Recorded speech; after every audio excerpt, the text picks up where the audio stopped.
کھڑا ہوں در پہ تیرے مثل کا یا زہرا پڑا ہوں در پہ تیرے مثل کا یا زہرا۔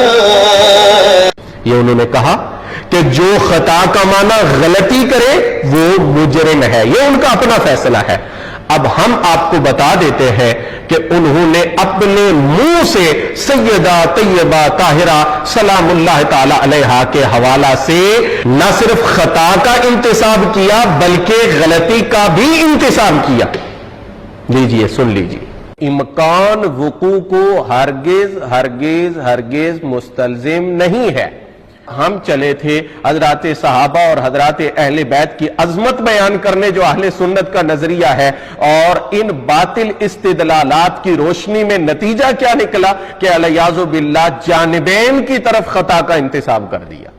اعلیٰ حضرت نے اللہ کریم کی ایک صفت کو بیان کر کے آخر پہ فرمایا اور وہاں کہاں؟ صفات باری میں، کلام باری تعالی میں، سیدہ طیبہ طاہرہ کے مسئلہ میں نہیں، جناب صدیق اکبر کے مسئلہ میں نہیں، صحابہ اور اہل بیت کے مسئلہ میں نہیں، تو اعلیٰ حضرت خود فرما رہے ہیں اور اسی عبارت کا ایک حصہ ہے جس کو سکپ کر دیا ہے۔ لیکن یہاں تو معاملہ خلفائے راشدین تک، اور یہاں معاملہ ان پاک ہستیوں تک، ان پاکیزہ نفوس تک پہنچ گیا ہے کہ جن کے حوالے سے ایسا خیال اور تصور بھی نہیں ذہن میں لایا جا سکتا جس کی طرف مولانا لوگوں کو راغب کر رہے ہیں۔ ہمیں اہل سنت کے طریقہ اعتدال پہ چلتے ہوئے خطا کا انتصاب نہ سیدہ کائنات کی طرف کرنا چاہیے اور نہ ہی جناب سیدنا صدیق اکبر رضی اللہ تعالیٰ عنہ کی طرف کرنا چاہیے۔ اگر طبیعت پہ گرا نہ گزرے تو میں یہ عرض کروں گا کہ یہ جو زور دے دے کر کہا جا رہا ہے نا کہ صرف ہم نے صحابہ کا دفاع کیا، کسی اور نے نہیں کیا، اس کی شاید وجہ یہ ہے کہ جو دفاع کا معنی آپ سمجھتے ہیں وہ کسی اور سے آپ کو نظر نہیں آیا، اور وہ علماء حق سے، وہ علماء اہل سنت سے واقع ہو بھی نہیں سکتا۔ اور وہ کیا ہے؟ آپ کے نزدیک صحابہ کا دفاع صرف وہ ہے جو اہل بیت اطہار کی بے ادبی اور گستاخی پر مشتمل ہو۔ یہ آپ نے کیوں نہیں بتایا؟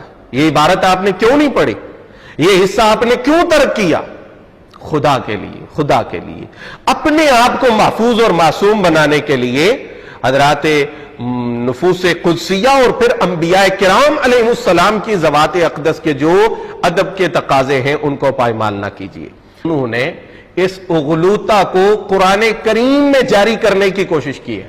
واللہ واللہ واللہ، باخدا میں یہ دل سے خواہش مند ہوں، دل سے میری یہ آرزو ہے کہ کوئی بھی کلمہ گو شخص اللہ رب العزت کی ذات، رسول اللہ کی ذات اور پاک نفوس میں سے کسی کی بھی گستاخی میں مبتلا نہ ہو، اور اس صاحب کے متعلق بھی میرا یہی نظریہ اور میری یہی خواہش ہے۔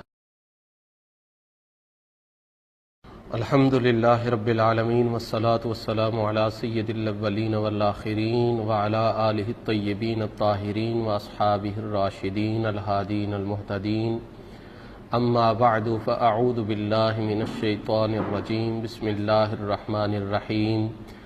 معزز و محترم ناظرین، کچھ دن قبل سیدہ طیبہ طاہرہ سیدۃ نساء العالمین سیدہ فاطمہ الزہرا سلام اللہ تعالی علیہا کی ذات اقدس کی طرف نسبت خطا کرنے پر ایک شخص کو تنبیہ کی گئی تھی۔ اس سلسلہ میں یہ مطالبہ تھا کہ اعلیٰ حضرت مجدد گولڑہ رضی اللہ تعالی عنہ کی عبارت کی صحیح تشریح کر کے مجھے میرے نمبر پر بھیج دی جائے۔ پیر صاحب کی اس گفتگو کو اپنے لفظوں میں بیان کر کے واٹس ایپ کریں تاکہ میں اس کو ملاحظہ کر سکوں۔ مطالبہ کے مطابق حضور قبلہ عالم کے کلام کی تشریح اور موصوف کے مختلف شبہات کا ازالہ انہیں ارسال کر دیا گیا۔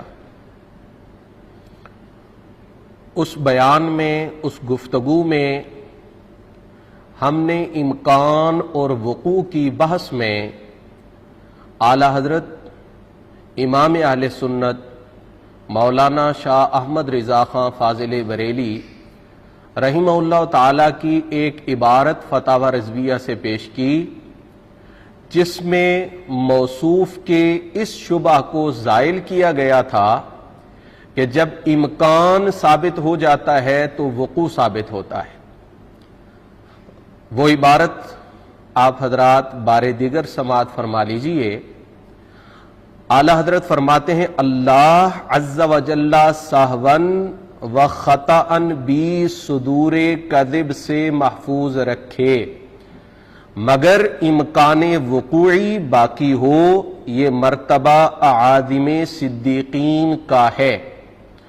اور اس پر انہوں نے ایک حدیث پاک بھی بطور تائید اور تصدیق پیش فرمائی۔ فرماتے ہیں ان اللہ تعالی یکرہ فوق سمائہ ان یخطأ ابو بکر الصدیق رضی اللہ تعالی عنہ فی الارض، کہ خالق کائنات، خالق ارض و سما آسمانوں میں اس چیز کو ناپسند فرماتا ہے۔ اللہ کے ہاں یہ امر غیر مردی ہے کہ زمین میں حضرت سیدنا ابو بکر صدیق رضی اللہ تعالی عنہ سے کوئی خطا ہو۔ اس سلسلے میں یہ بات بالکل واضح تھی جو فقیر نے عرض کی کہ امکان وقوع کو ہرگز ہرگز ہرگز مستلزم نہیں ہے، اور صرف امکان بھی نہیں بلکہ اعلی حضرت فرماتے ہیں کہ امکان وقوع موجود ہونے کے باوجود ایسا ممکن ہے کہ اللہ رب العزت صاحب سے بھی محفوظ رکھے اور خطا سے بھی محفوظ رکھے۔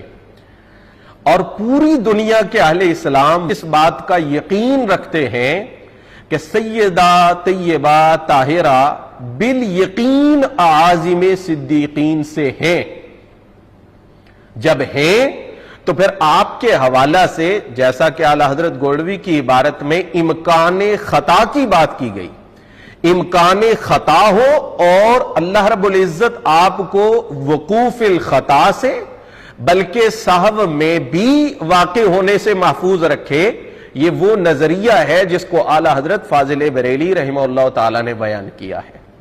حضرات محترم، میری حیرت کی انتہا ہوئی کہ جو شخص اعلی حضرت بریلی رحمہ اللہ تعالی کا نام مبارک اور آپ کی تعلیمات کو اپنے لیے زندگی میں ایک بہت بڑی ڈھال کے طور پہ استعمال کرتا رہا، اس نے اعلی حضرت کی اس عبارت کو پڑھے بغیر، اس عبارت کی وضاحت کیے بغیر اعلی حضرت فاضل بریلی کی ایک دوسری عبارت پڑھ دی اور اس کے ساتھ فقہ اور منطق کی کتب سے ایک ضابطہ پیش کر دیا، اور وہ ضابطہ یہ تھا کہ ان الامکان اذا کان متعلقا بالماضی کان مستلزما للوقوع۔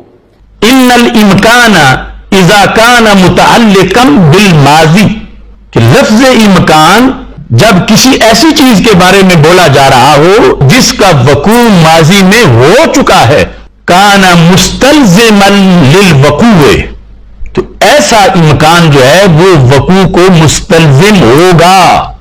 کہ امکان جب ماضی کے کسی واقعہ سے متعلق ہو جاتا ہے تو وہ وقوع کو مستلزم ہوتا ہے۔ حالانکہ ذمہ داری یہ بنتی تھی کہ اس ضابطہ کے درمیان اور اعلی حضرت فاضل بریلی کی وہ عبارت جو انہوں نے پیش کی اس کے درمیان اور جو عبارت فقیر نے اپنی گفتگو میں پیش کی تھی، اگر کوئی تناقض تھا ظاہری طور پر تو مولانا اس تناقض کو اٹھاتے اور جو دونوں عبارتوں کا اپنی اپنی جگہ پر مطلب بنتا ہے اس کو واضح کرتے، مگر انہوں نے تناقض کیسے اٹھایا کہ اس عبارت کو ہی نہیں پڑھا اور ایک دوسری عبارت پڑھ دی کہ چلے ہو سکتا ہے رفع تناقض کا یہ طریق بھی بعض لوگوں کے ہاں مقبول ہو جائے۔ تو گزارش یہ ہے، عرض یہ ہے کہ اعلی حضرت فاضل بریلی رحمہ اللہ تعالی کی جو یہ عبارت ہے اور جو عبارت انہوں نے پیش کی وہ میں آپ حضرات کے سامنے پڑھ دیتا ہوں. عبارت یہ ہے جو اس عبارت کا جواب دیے بغیر صرف اپنے موقف کی تائید کے لیے انہوں نے پیش کی. اعلی حضرت فرماتے ہیں امکان کذب اس کی فعلیت بلکہ دوام بلکہ ضرورت کو مستلزم ہے. یہ عبارت پڑھی اور کہا کہ یہ دیکھیں اعلی حضرت فرما رہے ہیں کہ جب امکان پایا گیا تو وقوع پایا گیا. تو میں کہتا ہوں کہ اعلی حضرت نے یہاں یہ فرمایا ہے اور دوسرے مقام پر اعلی حضرت فرماتے ہیں کہ امکان وقوع باقی رہے اور سہو اور خطا بھی نہ پائی جائے. پھر جو خرابی اس پر وارد ہوتی ہے اور جو فساد اس سے ظاہر ہوتا ہے جو استدلال انہوں نے کیا ہے وہ کس پر واضح نہیں ہے کہ اگر آپ نے اعلی حضرت کی عبارت سے امکان وقوع کو مستلزم قرار دیا تو پھر وقوع دوام کو مستلزم ہے اور پھر دوام ضرورت کو مستلزم ہے. اعلی حضرت فرماتے ہیں امکان کذب اس کی یعنی کس کی کذب کی امکان کذب اس کی فعلیت بلکہ دوام بلکہ ضرورت کو مستلزم ہے. یعنی بولنے والے نے صرف امکان کذب کہا تو لازم کیا آئے گا فعلیت کذب دوام کذب ضرورت کذب. الیاذ باللہ اس سے یہ لازم آئے گا کہ سیدہ طیبہ طاہرہ سلام اللہ تعالی علیہا سے تو نہ صرف خطا کا امکان اور اس کا وقوع ہو بلکہ آپ کے لیے خطا کا دوام اور پھر ضرورت یعنی عدم انفکاک ثابت کیا جائے. تو یہ کیسے ممکن ہے؟ کون سی شعور اس بات کو تسلیم کرے گا؟ اور پھر اعلی حضرت جب یہ فرما رہے ہیں کہ امکان باقی ہو اور نہ سہو ہو نہ وہاں پر خطا ہو اور اس سلسلہ میں انہوں نے جس ہستی کو بطور مثال پیش کیا وہ جناب سیدنا صدیق اکبر رضی اللہ تعالیٰ عنہ کی ہستی ہیں. اعلی حضرت نے یہاں پر امکان کو جناب سیدنا صدیق اکبر کی ذات اقدس سے جوڑا ہے کہ امکان موجود ہے خطا کا آپ کے حوالہ سے لیکن نہ اس کا وقوع ہے ایون کہ سہو بھی نہیں ہے یہاں تک کہ خطا سے بھی اللہ نے آپ کو محفوظ رکھا ہے. تو جو ہستی یعنی حضرت صدیق اکبر یہاں پر بطور مثال بیان فرمائے گئے ہیں تو ان کے تمام معاملات ماضی سے تعلق رکھتے ہیں. اب یہاں امکان کا تعلق ماضی سے ہوا تو کیا ہم یہ کہہ دیں کہ یہاں پر خطا کا وقوع بھی ہے؟ اس سے کیا لازم آئے گا؟ اس سے تو یہ لازم آیا کہ جب حضرت صدیق اکبر کے حق میں امکان ثابت ہوا اس سے وقوع ثابت ہوا تو پھر نعوذ باللہ آپ کے لیے بھی وقوع خطا ثابت ہوا اور سیدہ کائنات کے لیے بھی وقوع ثابت ہوا. اور ہم چلے تھے حضرات صحابہ اور حضرات اہل بیت کی عظمت بیان کرنے جو اہل سنت کا نظریہ ہے اور ان باطل استدلالات کی روشنی میں نتیجہ کیا نکلا کہ الیاذ باللہ جانبین کی طرف خطا کا انتصاب کر دیا. تو عرض یہ ہے کہ اعلی حضرت کی یہ جو عبارت انہوں نے پیش کی ہے اور اس کے سیاق و سباق کو قصدن ترک کیا ہے. یہ نہیں ہے کہ انہیں سمجھ نہیں ہے. میں ابھی یہ عبارت پوری پڑھوں گا تو بات بالکل واضح ہو جائے گی کہ اعلی حضرت یہاں کیا فرمانا چاہتے ہیں اور اعلی حضرت وہاں کیا فرمانا چاہتے ہیں. دیکھیے جو عبارت کا حصہ میں نے پڑھ دیا اس سے آگے اعلی حضرت فرماتے ہیں اگر کلام نفسی جو صفت باری تعالی ہے حضرت یہاں بات اوصاف مخلوق کی ہو نہیں رہی یہاں صفات مخلوق کو ڈسکس نہیں کیا جا رہا.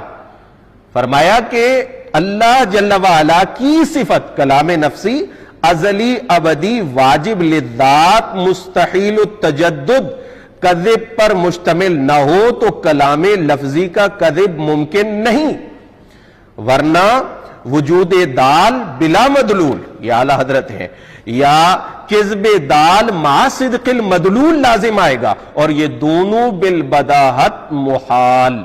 اور جب کلام لفظی میں کذب ممکن نہ ہو تو نفسی میں بھی ممکن نہیں ورنہ باری عز و جلہ کا عجز عن التعبیر لازم آئے.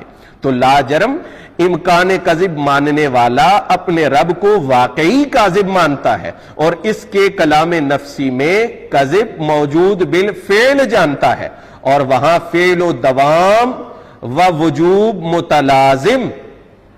اب اگر آپ غور فرمائیں تو اعلی حضرت نے اللہ کریم کی ایک صفت کو بیان کر کے آخر پہ فرمایا اور وہاں کہاں؟ صفات باری میں، کلام باری تعالی میں، سیدہ طیبہ طاہرہ کے مسئلہ میں نہیں، جناب صدیق اکبر کے مسئلہ میں نہیں، صحابہ اور اہل بیت کے مسئلہ میں نہیں، تو اعلیٰ حضرت خود فرما رہے ہیں اور اسی عبارت کا ایک حصہ ہے جس کو سکپ کر دیا ہے۔ اور یہاں میں یہ بات بھی عرض کروں کہ اعلیٰ حضرت بریلوی رحمہ اللہ تعالیٰ پر اللہ کا کرم دیکھیے اور اللہ رب العزت کا ان پہ فضل دیکھیے، اور مصطفیٰ کریم صلی اللہ تعالیٰ علیہ وآلہ وسلم کی نگاہ لطف و عنایت دیکھیے کہ مولانا جو اعلیٰ حضرت کو بہت زیادہ پڑھنے کا دعویٰ رکھتے ہیں، انہوں نے جتنی عبارات سے سیدہ کائنات سلام اللہ تعالی علیہا کی ذات سے وقوع خطا پر استدلال کیا، وہ کسی استدلال میں کامیاب نہ ہوئے۔ یہاں تک کہ میں گزارش کروں گا کہ اعلی حضرت نے جو ترجمہ عوام الناس کے لیے تحریر فرمایا یا تحریر کروایا، وہ بھی ان کا ساتھ نہیں دے رہا تھا۔ گویا کہ اعلی حضرت کی روح پکار رہی تھی کہ میں تو یہ عقیدہ دے رہا ہوں، جان احمد کی راحت پہ لاکھوں سلام، اور جن کی تعریف اور جن کی ستائش میں میری زندگی گزری ہے، تم کیسے میری عبارات کو سہارا بنا کر ان کی ذات اقدس کی طرف اور اس نفس قدسی کی طرف خطا کا انتساب کر سکتے ہو؟ یہ پہلا مرحلہ تھا جو گزشتہ سے پیوستہ تھا، اور میں نے اس کو آپ حضرات کے سامنے واضح کر دیا۔ دوسرا یہاں پر بڑا عذر یہ بنایا جاتا ہے کہ جناب حضرت صحابہ کرام کا دفاع کر رہے ہیں۔ دفاع سیدنا صدیق اکبر رضی اللہ تعالیٰ عنہ کے لیے ضروری تھا کہ خطا کی نسبت علیہ باللہ سیدہ پاک کی طرف کی جاتی، اور یہ شبہ صرف اور صرف عامی لوگوں کا نہیں ہے، بلکہ اس شبہ میں حضرت خود بھی گرفتار ہیں۔ یہی تو وجہ ہے کہ انہوں نے اعلیٰ حضرت گولوی اور دیگر اسلاف کی عبارات یوں کر کے دکھائی اور کہا دیکھو جناب صدیق اکبر کے لیے ثواب لکھا ہے، جناب صدیق اکبر کے لیے اصابت لکھی ہے، تو ثواب کا مقابل کیا ہوتا ہے، اصابت کا مقابل کیا ہوتا ہے؟ یہ میں نہیں کہتا، آپ اپنے منہ سے کہہ لیں۔ کہتے ہیں فَإِنَّهُ دَلَّهَا عَلَى الصَّوَابِ، انہو صدیق اکبر رضی اللہ تعالی عنہ نے دلہا، دلہ یدلو رہنمائی کرنا، رہنمائی کی سیدہ طیبہ طاہرہ رضی اللہ تعالی عنہا، سیدہ فاطمہ رضی اللہ تعالی عنہا کی رہنمائی کی، کدھر؟ علی الصواب، درست نظریے پر۔ اب میں پھر اپنی زبان سے لفظ نہیں بولوں گا، لیکن ان لوگوں کو دعوت فکر دیتا ہوں کہ جب یہ ثواب ہے درست، کہ جب یہ ثواب ہے درست فدق نہ دینا، تو اب دوسری جانب جو ہے ثواب سواد والا، اس کے مقابلے میں لفظ کیا ہوتا ہے؟ اس کے مقابلے میں لفظ کیا ہوتا ہے؟ اس کے مقابلے میں لفظ کیا ہوتا ہے؟ یعنی گویا وہ یہ سمجھ رہے ہیں کہ جب ایک جانب ثواب ہے تو دوسری جانب خطا ہے، سیدھی سی بات ہے۔ اور یہ سوال بہت سارے لوگوں کے ذہن میں موجود ہے۔ کوئی عامی یہ بات کرے تو زیادہ حیرت نہیں ہے، لیکن اگر ایک شخص جو درس و تدریس کے اندر ایک تجربہ رکھتا ہو، اگر وہ یہ بات کرے تو افسوسناک بھی ہے اور حیران کن بھی ہے۔ سیدہ سبحان اللہ، آپ کا مقام اور جناب سیدنا صدیق اکبر، آپ کی عظمت، جو ہستیاں ان سے ہزاروں نہیں، کروڑوں نہیں، اربوں گنا نیچے والے مقام پر فائز ہیں۔ ہماری نسبت وہ ہستیاں بہت عالی، بہت بلند، بہت رفیع مقام رکھنے والی ہیں، لیکن جناب صدیق اکبر کے مقابلہ میں یا جناب سیدہ کے مقابلہ میں وہ تو ان کی بارگاہ سے فیض لینے والے، وہ تو ان کے ذلہ خار ہیں، وہ تو ان کی بارگاہ سے فیوز و برکات حاصل کرنے والے، ان کے سائل، ان کے منگتے، ان کے در کے سوالی ہیں۔ ان کے بارے میں اعلیٰ حضرت فاضل بریلی کیا کہتے ہیں رحمہ اللہ تعالی؟ آپ فرماتے ہیں کہ وہ مسائل جن میں اختلاف ہے ائمہ اربعہ کا، نظریہ جو لوگ پڑھنے پڑھانے سے تعلق رکھتے ہیں وہ سمجھتے ہیں اختلافات فقہیہ کے اندر رائے بالکل مختلف ہوتی ہے، لیکن اعلیٰ حضرت فاضل بریلی رحمہ اللہ تعالیٰ کیا فرماتے ہیں؟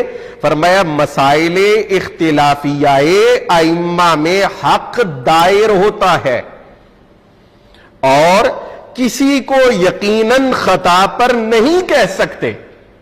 اب یہ دیکھیے اہل علم کی توجہ مطلوب ہے، حق دائر ہوتا ہے، انہی کے درمیان حق ہوتا ہے۔ آپ یہ ہرگز نہیں کہہ سکتے کہ اگر ادھر سواد ہے تو جانب مخالف بالیقین خطا ہے، یہ درست ہے تو یہ خطا پر ہیں۔ اور یہاں یہ بھی عرض کروں کہ ان کا مستند اور معتمد قرآن و سنت ہوتا ہے، مگر اس کے باوجود اعلی حضرت فرماتے ہیں کہ ہم خطا بالیقین کسی طرف منسوب نہیں کریں گے۔ ہم ادب والے لوگ تھے، ہم نسبتوں والے لوگ ہیں، ہمیں تو محبت سکھائی گئی، اور مسلک اہل سنت کا ترہ امتیاز ہی ادب تھا، اگرچہ وہ بارگاہ ائمہ مجتہدین کی بارگاہ ہی کیوں نہ ہو۔ لیکن یہاں تو معاملہ خلفاء راشدین تک، اور یہاں معاملہ ان پاک ہستیوں تک، ان پاکیزہ نفوس تک پہنچ گیا ہے کہ جن کے حوالے سے ایسا خیال اور تصور بھی نہیں ذہن میں لایا جا سکتا جس کی طرف مولانا لوگوں کو راغب کر رہے ہیں۔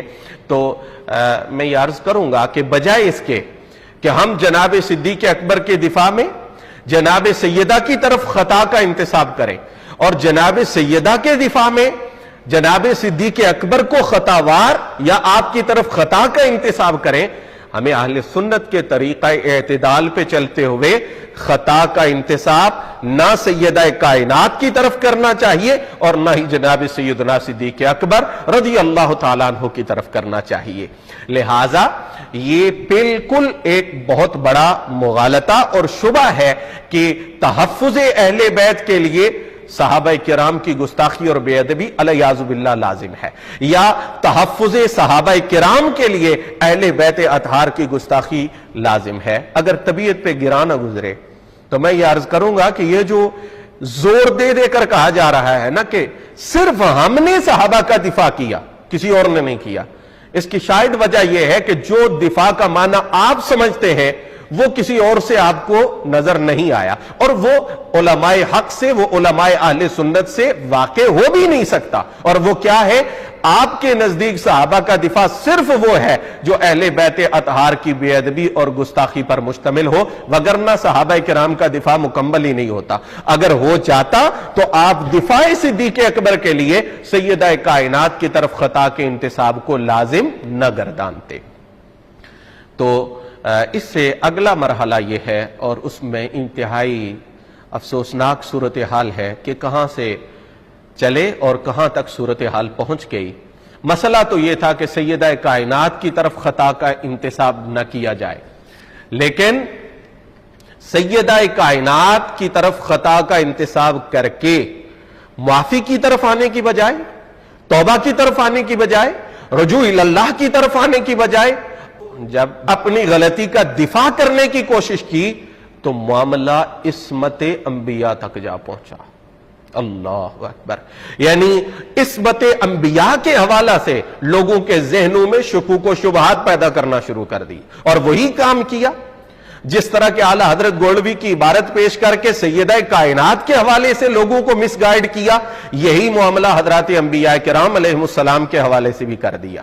اور شمس الہدایہ فی اثبات حیات المسیح سے اعلیٰ حضرت گولوی کی ایک عبارت کا ایک حصہ پیش کیا، اور اس حصہ کو پیش کر کے الیاذ باللہ عوام الناس پر یہ بات ظاہر کرنے کی کوشش کی گئی کہ پیر صاحب گولوی رحمہ اللہ تعالی وہ خطا کو انبیاء کرام علیہ السلام کے ساتھ منسوب کرنا کسی معنی میں وہ جائز سمجھتے ہیں۔ شمس الہدایہ فی اثبات حیات المسیح صفحہ نمبر 57 پیر صاحب لکھتے ہیں نبوت کے بارے میں، سارے عبارت سامنے رکھ کے اس کو دیکھیں، اور تعبیر میں اگرچہ وقوع خطا ممکن ہے، وقوع خطا نبوت کی بات یہاں ہو رہی ہے، اور تعبیر میں اگرچہ وقوع خطا ممکن ہے مگر بقاء علی الخطا نبی کی عصمت کو باطل کرتا ہے۔ یہ ادھوری تشریح ہے، یہ گمراہ کن تشریح ہے، اور اس سے لوگوں کے ذہنوں میں شکوک و شبہات پیدا ہوتے ہیں۔ اب جو حقیقی صورتحال ہے وہ میں آپ حضرات کی خدمت میں عرض کروں گا، جو اہل سنت کا ایک اتفاقی اور اجماعی نظریہ ہے، اور وہ کیا ہے؟ پہلی بات تو یہ ہے کہ رسول کریم صلی اللہ علیہ وآلہ وسلم کی ذات اقدس اور جمیع انبیاء کرام علیہ السلام کے حوالہ سے احکام شرعیہ کے بیان میں خطا ناممکن اور محال ہے۔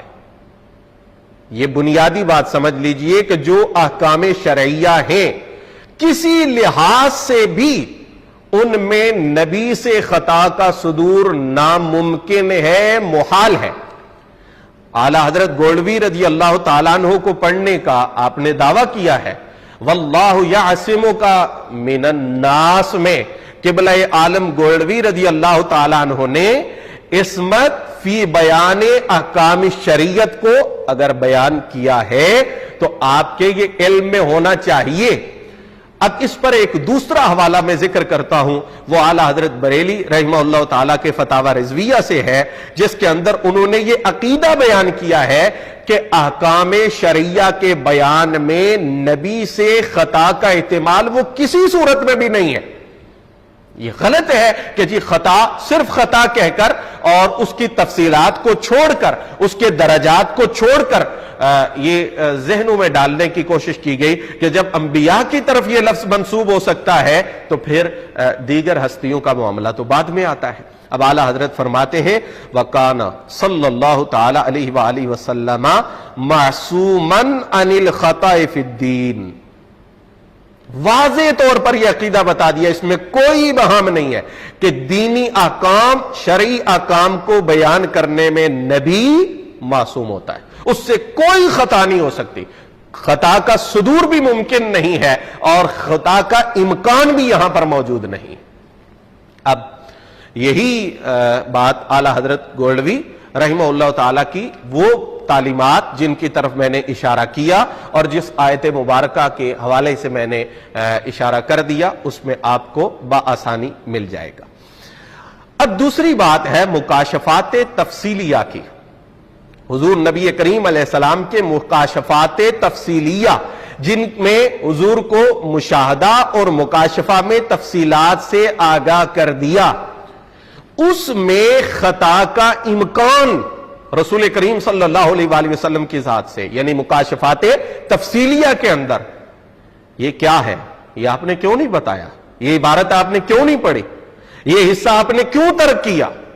خدا کے لیے، خدا کے لیے، اپنے آپ کو محفوظ اور معصوم بنانے کے لیے حضرات نفوس قدسیہ اور پھر انبیاء کرام علیہ السلام کی ذوات اقدس کے جو ادب کے تقاضے ہیں ان کو پائمال نہ کیجیے۔ اعلی حضرت گولوی کی عبارت میں آپ کو سنا رہا ہوں اسی صفحہ سے، اسی کتاب سے، فرماتے ایک تو بنسبت احادیث نزول اور خروج دجال کے جو مرزا صاحب نے، پہلی بات تو یہ ہے کہ یہ حضرت مخاطب ہیں مرزا غلام احمد قادیانی سے اور اس کے سوالات کا جواب دے رہے ہیں، اور جواب بھی حضرت اعلیٰ رضی اللہ تعالیٰ عنہ نے فرمایا کہ جو امور ایسے تھے جن میں جواب دینا بہت اہم تھا وہ میں نے پیچھے ذکر کر دیے، باقی اس کے اعتراضات لغو ہیں، ان میں کچھ چیزیں جو قابل وضاحت ہیں وہ یہاں پر میں ذکر کر رہا ہوں۔ تو فرمایا کہ وہ احادیث جو نزول اور خروج دجال کے متعلق ہیں اور مرزا صاحب نے من جملہ مکاشفات اجمالیہ کے ٹھہرا کر واجب التاویل قرار دی ہیں، کہتا ہوں کہ اس کی تحقیق دوسری جگہ ملاحظہ فرما لیویں، جس کا خلاصہ یہ ہے کہ احادیث نزول اور خروج دجال مکاشفات تفصیلیہ میں سے ہیں، جیسا کہ پہلے ثابت ہو چکا ہے۔ مکاشفات تفصیلیہ میں حضرت صلی اللہ تعالیٰ علیہ وآلہ وسلم نے جس جس شخص کو باقاعد نام جس طرح فرمایا ہے اسی طرح ظہور میں آیا، سرے منہ بھی تفاوت نہیں ہوا۔ پیشین گوئیاں حضرت صلی اللہ علیہ وآلہ وسلم کی اس امر کی وضاحت کے متعلق دوسرے مقام پر فرماویں، اس دھوکہ میں ایک رکن ایمان، مکاشفات تفصیلیہ میں جو خطا کو ممکن جانے اس کے ساتھ کیا ہوگا؟ یہ دیکھیں سنیں، اعلی حضرت گولوی فرما رہے اس دھوکہ میں ایک رکن ایمان بلکہ سارا ایمان زائل ہو جاتا ہے۔ آپ نے کیوں نہیں بتایا کہ نبی کی طرف خطا کی نسبت مکاشفات تفصیلیہ کی صورت میں تمام ایمان کو، مکمل ایمان کو زائل کرنے کا سبب بنتا ہے، تاکہ لوگ ڈرتے ہیں کہ بھائی خطا کا لفظ استعمال کرنا ہے، یہ عامیوں نے نہیں استعمال کرنا۔ اور جب ہم وہاں تک پہنچیں گے جو مرحلہ ہے، اور وہ اتنا نازک مرحلہ ہے، تو شاید وہ مرحلہ ایسا ہو کہ جس کو عوام الناس کے سامنے بیان کرنا بھی فتنے سے خالی نہ ہو، لیکن ان چیزوں کو حذف کر دیا گیا۔ اور فرمایا اور احادیث نزول اور خروج کو مکاشفہ اجمالی پر در رنگ دیکھنے حضرت صلی اللہ علیہ وآلہ وسلم کے وبا کو بصورت عورت جو گردا گرد مدینہ طیبہ زادہ اللہ تعالی شرفن کے پھر رہی تھی خیال نہ کرنا۔ مکاشفہ اجمالی تعبیر طلب ہوتا ہے بخلاف تفصیلی کے، اور تعبیر میں اگرچہ وقوع خطا ممکن ہے، کہاں؟ مکاشفہ تفصیلی میں نہیں، احکام شریعہ میں نہیں، احکام دین میں نہیں، صرف مکاشفہ اجمالیہ میں، اور وہ بھی خطا نہیں، خطا فی التعبیر۔ اور اس کا کیا معنی ہے کہ جہاں متعدد احتمالات موجود ہیں، چونکہ مشاہدہ اور مکاشفہ علی وجہ تفصیل تو ہوا نہیں ہے، علی وجہ اجمال ہوا ہے، اور اجمالی صورت میں مختلف احتمالات موجود ہیں۔ اب ایک احتمال کو دوسرے احتمال پر ترجیح دی گئی، اور خطا کہاں ہوئی؟ وہ سننے والے لوگوں کے اذہان میں، ان کی نسبت کہ وہ کچھ اور سمجھے، اور احتمال آخر ان کے ذہنوں کے اندر اتر گیا۔ اور حضرت اعلیٰ کا فی التعبیر کا لفظ بولنا یہ مقام غور و فکر ہے، یہ محل غور و فکر ہے۔ فرمایا مگر بقا علی الخطا نبی کی عصمت کو باطل کرتا ہے، بناءً علی ھذا بالفرض۔ پھر یہ لفظ غور سے دیکھیے، اعلی حضرت گولوی فرما رہے ہیں کہ جو مرزا کہہ رہا ہے کہ جہاں خطا واقع ہوئی ہے، فرمایا بالفرض یہ بات ممکن نہیں ہے، بفرض محال اگر ایسا ہو۔ اعلی حضرت گولوی وہاں امکان کہہ رہے ہیں، وقوع بنا دیا، یہاں بالفرض کہہ رہے ہیں، اور کہہ دیا کہ خطا نبی کی طرف نسبت کے لحاظ سے بھی بے ادبی نہیں ہے، تو باقیوں کا معاملہ تو بعد میں ہے۔ یہ تو عصمت کے بھی منافی نہیں، عصمت کی بھی توہین نہیں، توہین نبوت بھی نہیں، تو یہ کس منہ سے ولایت کے اندر معصومیت سے نیچے جا کر وقوع خطا جس میں بقا نہیں اس کو توہین بناتے ہیں۔ جب بات کو پورا نہ بیان کیا جائے تو پھر شکوک و شبہات بڑھتے چلے جاتے ہیں۔ بناءً علی ھذا بالفرض اگر احادیث نزول اور خروج مکاشفہ اجمالی کے قبیل سے بھی ہوں تو ساری عمر آپ کا باقی رہنا خطا فی التعبیر پر، پھر خطا فی التعبیر فرمایا الیاذ باللہ آپ کی عصمت میں حارج ہوگا۔ یہی وہ بات ہے کہ جس کو اعلی حضرت بریلوی رحمہ اللہ تعالی نے بھی ایک مقام پر ذکر فرما دیا ہے، معصوم من اللہ و مؤید بالمعجزات ہو کہ کذب کا امکان وقوعی بھی نہ رہے۔ یہ تشریح ہے اعلی حضرت گولوی علیہ رحمت کی عبارت کی، مگر بنظر نفس ذات امکان ذاتی ہو۔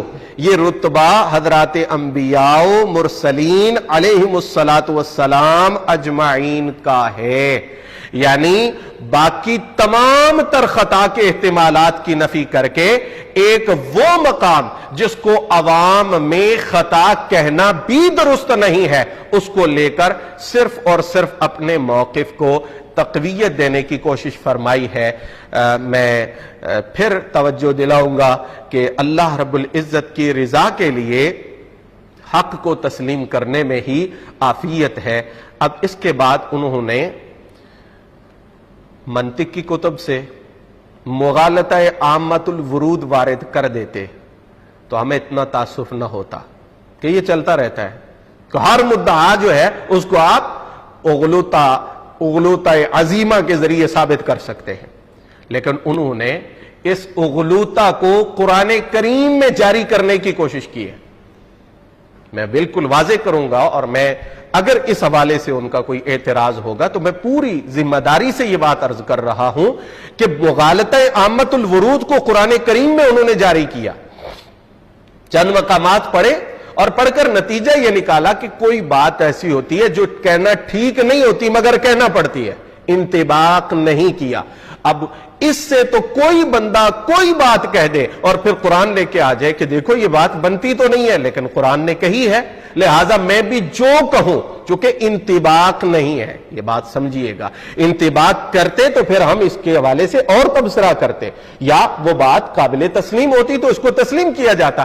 انطباق نہیں کیا، صرف یہ کہا کہ جناب یہاں پر یہ بات درست نہیں ہے مگر ذکر کی گئی ہے، ایسے ہی وہ بات درست تو نہیں ہے مگر ذکر کی گئی ہے. تو یہ مغالطہ عامۃ الورود کو استعمال کیا اور قرآنی آیات پر استعمال کیا.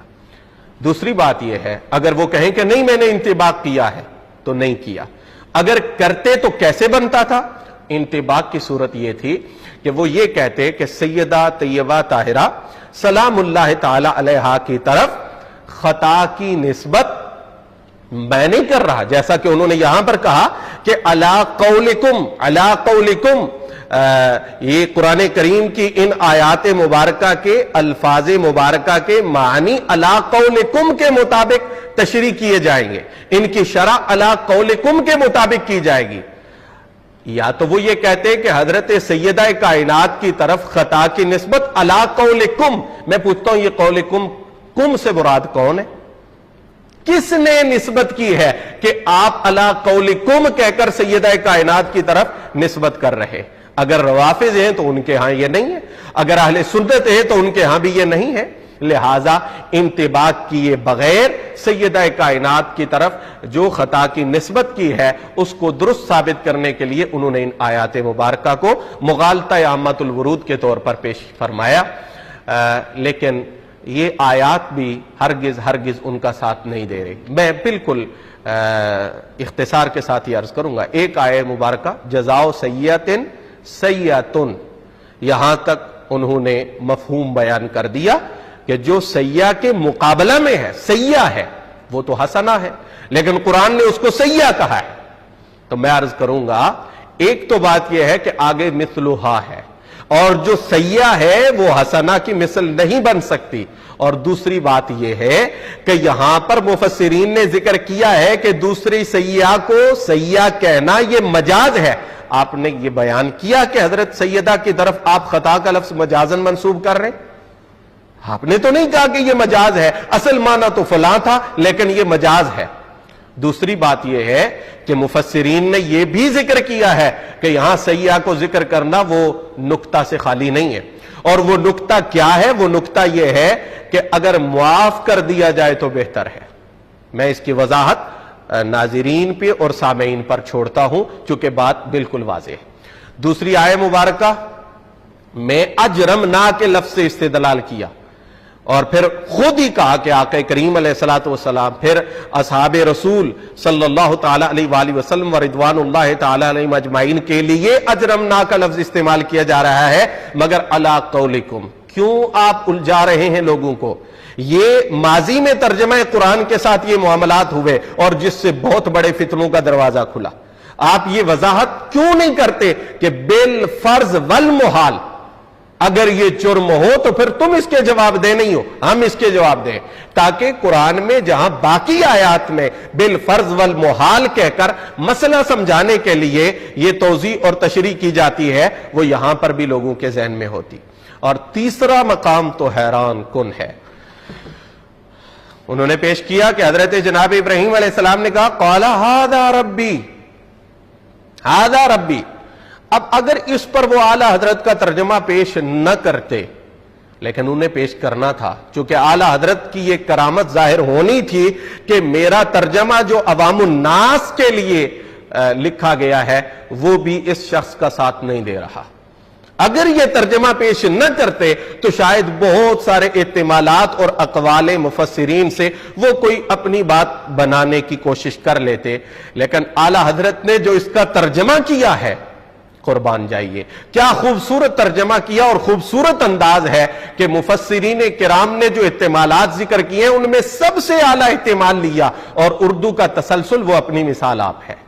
اب یہاں پر ھذا ربی کا یہ معنی نہیں ہے کہ یہ میرا رب ہے اور تمہارے خیال کے مطابق یہ میرا رب ہے تو نہیں ہے, لیکن چونکہ تم اسے میرا رب خیال کرتے ہو لہٰذا میں بھی تمہارے ساتھ چلتے ہوئے چند لمحوں کے لیے یہ بات کہہ دیتا ہوں. یہ معنی نہیں ہے. اس کا معنی جو ہے وہ بالکل درست ہے. ابراہیم علیہ السلام کا وہ فرمانا بالکل ٹھیک ہے, اور وہ کیا ہے؟ آپ نے فرمایا ھذا ربی یعنی اھذا ربی. یہ استفہام انکاری ہے, کیا یہ میرا رب ہے؟ ابراہیم کا چہرہ دیکھو, یہ رسول اللہ کے جد کریم ہے. یہ چاند اور یہ سورج تو ان کی چہرے کی چمک کے سامنے مان نظر آتے ہیں. اب ابراہیم کے رب بھلا یہ ہوں گے؟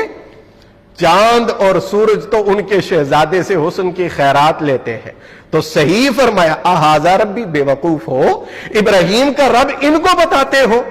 یہ جناب ابراہیم علیہ السلام کا قول مبارک اور اس کا یہ معنی تھا جو مفسرین نے ذکر کیا. قرآن میں بہت سارے مقامات پر حذف نہیں ہے. کیا آپ یہ نہیں پڑھاتے کہ یہاں حذف اور تقدیر کا قول نہ کیا جائے تو ظاہری طور پر ترجمہ میں مشکلات پیش آتی ہیں؟ اب سنیے اعلی حضرت کا ترجمہ کیا ہے. آپ نے یہی ترجمہ فرمایا اور اتنی خوبصورتی کے ساتھ بولے اسے میرا رب بتاتے ہو. قال ھذا ربی, بولے اسے میرا رب بتاتے ہو. اور آپ سن لیجئے ریکارڈنگ, حضرت نے وہ الفاظ اور یہ ترجمہ جب ذکر کیا تو اپنا انداز بھی استفہامیہ ہے, لیکن اس کے باوجود الا قولکم کو یہاں پر بھی منطبق کر کے اور اپنی بات کو درست کرنے کی کوشش کی. کہاں سے یہ معاملہ قرآن کریم فرقان حمید کی غلط تشریح تک پہنچ گیا. اب آخر پر میں یہ بات عرض کروں گا, اس فقیر نے بھی اپنا حصہ اس کار خیر میں شامل کرنے کی کوشش کی تھی اور آج بھی اسی نیت سے ہے, اور بہت سارے اہل علم نے بھی توجہ دلائی پوری دنیا سے اور اخلاص کے ساتھ, ناصحانہ انداز میں, ہمدردی کے ساتھ. بعض حضرات نے منت سماجت کی چونکہ کوئی بھی یہ نہیں چاہتا, اور واللہ واللہ واللہ باخدا میں یہ دل سے خواہش مند ہوں, دل سے میری یہ آرزو ہے کہ کوئی بھی کلمہ گو شخص اللہ رب العزت کی ذات, رسول اللہ کی ذات اور پاک نفوس میں سے کسی کی بھی گستاخی میں مبتلا نہ ہو. اور اس صاحب کے متعلق بھی میرا یہی نظریہ اور میری یہی خواہش ہے. ہم یہ خواہش کر سکتے ہیں, تمنا کر سکتے ہیں, دعا کر سکتے ہیں, باقی معاملات اللہ کے ہاتھ میں ہیں. تو ہم یہ قطعاً نہیں چاہتے کہ کوئی شخص سیدہ طیبہ طاہرہ سیدۃ نساء العالمین کے حوالے سے غیر محتاط انداز اختیار کر کے اپنی عاقبت کو خراب کرے, لیکن سب نے سمجھایا نہ سمجھے. اب میں کہتا ہوں آپ کسی کا سمجھانا نہیں سمجھ رہے, اپنی بات کو اپنے بارے میں فیصلہ تسلیم کر لیجئے. اب اگر یہ بھی نہیں ہو سکتا تو پھر اس سے آگے اور کوئی مرحلہ نہیں ہے. تفصیل اس کی یہ ہے کہ جب لفظ خطا پر گرفت ہوئی تو انہوں نے اپنی بات کی وضاحت کرتے ہوئے یہ کہا کہ کوئی شخص خطا کو سیاح کے معنی میں نہ لے, کوئی شخص خطا کا معنی خطاوار نہ لے, کوئی شخص خطا کا معنی گناہ نہ لے, کوئی شخص خطا کا معنی غلطی نہ لے. پھر سن لیجئے, غلطی نہ لے, غلطی نہ لے. اگر کوئی ایسا کرے گا تو وہ مجرم ہے, اور مجرم بھی کس بات کا, کیا جرم ہے اس کا, کس بارگاہ کا مجرم ہے؟ سیدہ طیبہ طاہرہ کی بارگاہ کا مجرم ہے, اور جو اس بارگاہ کا مجرم ہے وہ رسول اللہ کی بارگاہ کا بھی مجرم ہے اور اللہ کی بارگاہ میں بھی وہ مجرم ہے. یہ انہوں نے کہا کہ جو خطا کا معنی غلطی کرے وہ مجرم ہے, یہ ان کا اپنا فیصلہ ہے. تو یہ یاد رکھیں, جو شخص لفظ گناہ, لفظ قصور, لفظ نقص, لفظ غلطی, لفظ غلطی, لفظ غلطی, لفظ خطا کار یا خاطی یہ بول کر ہمارے بیان کا حوالہ دے رہا ہے وہ مجرم ہے، وہ مجرم ہے، وہ مجرم ہے۔ یہ جو لفظ خطا ہے، اگر اس لفظ کو